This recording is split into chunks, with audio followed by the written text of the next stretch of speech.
আজ আমরা আলিপুরদুয়ার লোকসভা কেন্দ্রের জনমত সমীক্ষার ফল প্রকাশ করতে চলেছি। ডিপিভি সমীক্ষক সংস্থা যে রিপোর্ট আমাদের সামনে পেশ করেছে সেটা আমরা প্রকাশ করব। এখানে নিউজ আপডেট ইউটিউব চ্যানেল কোনো রকমভাবে নিজেদের মত প্রকাশ করেনি। চলুন আমরা প্রথমে দেখে নিই 2019-এ আলিপুরদুয়ার লোকসভা কেন্দ্রে কোন দল কত শতাংশ ভোট পেয়েছিল।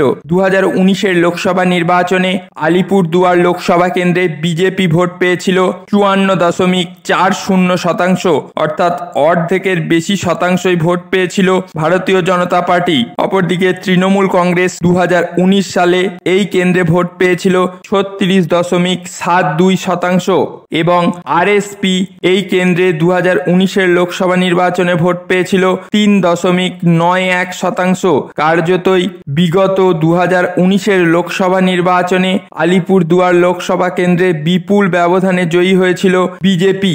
আলিপুরদুয়ার লোকসভা কেন্দ্রের বিভিন্ন কেন্দ্রে ঘুরে ঘুরে মানুষের সাথে কথা বলে ডিপিভি যে রিপোর্ট আমাদের সামনে দিয়েছে সেটা এখন আমরা প্রকাশ করতে চলেছি। 2024-এর লোকসভা নির্বাচনে আলিপুর লোকসভা কেন্দ্রে বিজেপি প্রার্থী করেছে মনোজ টিগ্গাকে। সমীক্ষক সংস্থার রিপোর্ট অনুযায়ী মনোজ টিগ্গা পেতে পারেন 55.20% ভোট। তাৎপর্যপূর্ণভাবে সমীক্ষক সংস্থা দাবি করেছে যে বিগত লোকসভা নির্বাচনে বিজেপি যে ভোট শতাংশ পেয়েছিল তার থেকেও 1.5% বৃদ্ধি পেতে চলেছে এবারের 2024 লোকসভা নির্বাচনে বিজেপির প্রাপ্ত ভোটের শতাংশ। অপরদিকে তৃণমূল কংগ্রেস এই কেন্দ্রে প্রার্থী করেছে প্রকাশ বারিককে। তিনি পেতে পারেন 30.16% ভোট এবং এই কেন্দ্রে আরএসপি প্রার্থী করেছে মিলি ওরাওকে।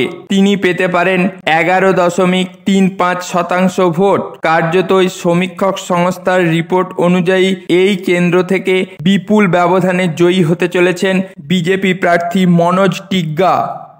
সমীক্ষক সংস্থা ডিপিভি দাবি করেছে সুকান্ত মজুমদার বিজেপির রাজ্য সভাপতি হওয়ার পর থেকে এই অঞ্চলগুলিতে বিজেপির সাংগঠনিক দক্ষতা অনেক বৃদ্ধি পেয়েছে। এর ফলে বিজেপি এই সমস্ত অঞ্চলগুলিতে জয়ের রাস্তা সুগম করবে। এই কেন্দ্রে কোন দল জয়ী হয় সেটা জানতে আমাদের 4 জুন 2024 পর্যন্ত অপেক্ষা করতেই হবে, কারণ সমীক্ষার রিপোর্ট কোনো সময় মেলে আবার কোনো সময় সম্পূর্ণরূপে ফ্লপ হয়। এই রিপোর্ট সম্পর্কে আপনাদের কোনো মতামত থাকলে অবশ্যই কমেন্ট বক্সে কমেন্ট করে জানাতে পারেন।